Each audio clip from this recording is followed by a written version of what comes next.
An unusual way to clean up the mess left behind by pigeons in downtown St. Paul is apparently paying off. Yeah, it's an experimental program used by the city to feed birth control. It has cut the population actually at one building in half. And now 5 Eyewitness News reporter Joe Mason is live in St. Paul with a look at how this program is expanding. Joe? Lee and Bill, when you hear birth control for pigeons, you have to think this must be a joke. Stop pulling my leg. Well, it's no joke, and it's actually working.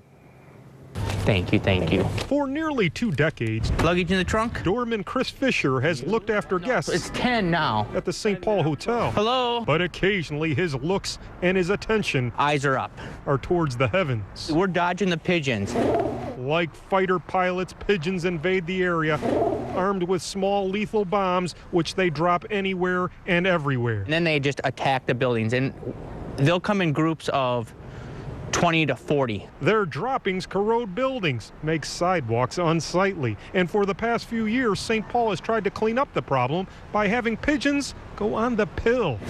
They're on basically birth control. Call it pigeon planning. The city set up this bird feeder on top of the Lowry building and served the pigeons a feed that prevents pigeon eggs from being fertilized, which means no baby pigeons. Hopefully they don't get smart enough to figure out what we're feeding them.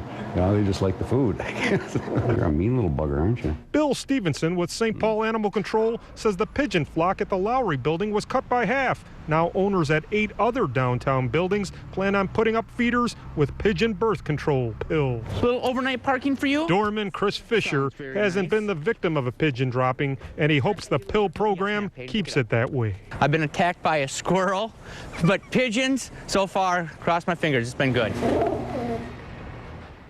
Well, I have to think Chris will still be looking up. The expansion of the pill program will start this spring. Live in downtown St. Paul, Joe Mason, 5 Eyewitness News.